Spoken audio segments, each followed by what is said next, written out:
দিন জয় বাংলা সব জায়গায় শুনতাম। আমি তো শুনতাম গেলে জয় বাংলা, আমরা বলতাম জয় শ্রীরাম। তো আপনার গলার জোর থাকলে আপনি বলুন জয় বাংলা। জয় বাংলা বন্ধ হয়ে গেল কেন? বাংলাদেশের গান গাইতে গাইতে লোক আজ আপনাদের বিরুদ্ধে চলে গেছে। তো আপনাকে দেখে উৎসাহে যদি আমাদের কর্মীরা কেউ জয় শ্রীরাম বলে, আপনি পজিটিভলি নিন না। দম থাকলে বলুন জয় শ্রীরাম। আপনি তো লোক দিয়ে, পুলিশ দিয়ে আমাদের লোকদের অ্যারেস্ট করাতেন, কেস দিতেন। আপনার পার্টির লোকেরা আপনাকে থাকতে দিত না, তাড়া করতো ওখান থেকে। তার জন্য আমরা দায়ী নাকি? দেখুন, এইভাবে ছাড়া তো ওদের অস্তিত্ব রক্ষার কোনো জায়গা নেই। সেজন্য তারা তাদের কাজ করুন। আমরা ক্ষমতায় এসেছি, মানুষ নিয়ে এসেছে আশীর্বাদ করে, আমরা তাদের কাজ করছি। I came to my room. As you can see, I'm in my room. I have, at 10 o'clock, I received a call asking me to vacate the room. Asking me to vacate. For the last 10 minutes, I've been hearing shouts of Jai Sri Ram outside. I didn't vacate. Everybody see, I want all of India to see. This is Circuit House, Krishnanagar. I am staying here.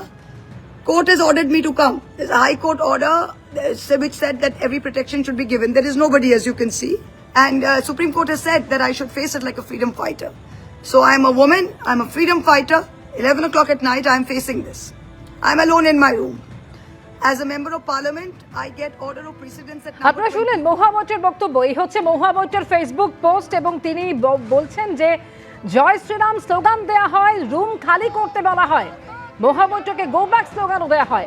একই সঙ্গে রেখেছি বিক্ষোভের ছবি। Circuit হাউসের সামনে বিক্ষোভ দেখায় BJP.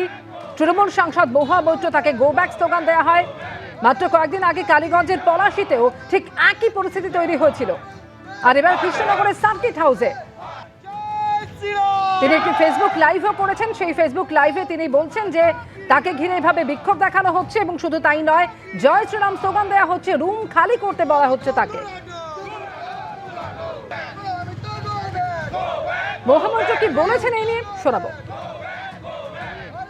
আপনারা জানেন সার্কিট হাউসটা এসপি বাংলোর উল্টো দিকে।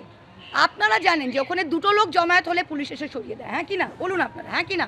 আর সেইখানে দাঁড়িয়ে রাত্রির 11টায় 100 জন জমায়েত হচ্ছে এসপি বাংলোর বাইরে, আর একটা পুলিশ এসে ওদের হাঁটাচ্ছে না।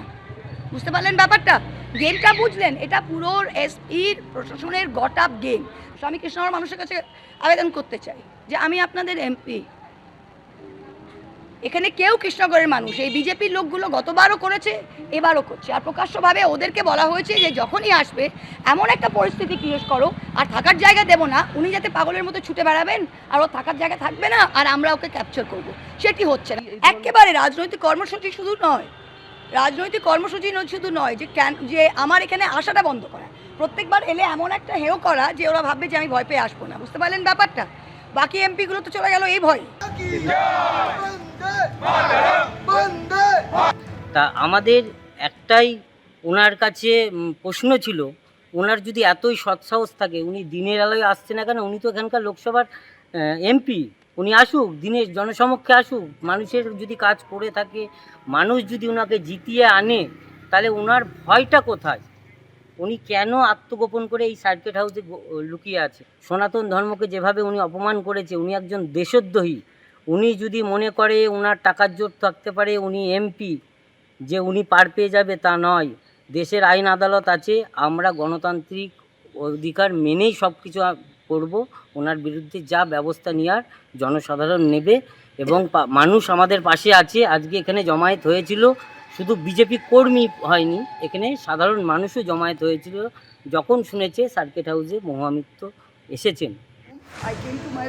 তৃণমূল সাংসদ মহামঞ্চকে go back slogan, Krishnanagar circuit হাউসের সামনে বিক্ষোভ বিজেপির।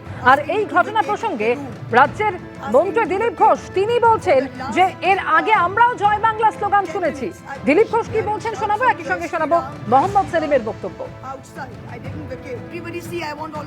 তো এতদিন জয় বাংলা সব জায়গায় শুনতাম।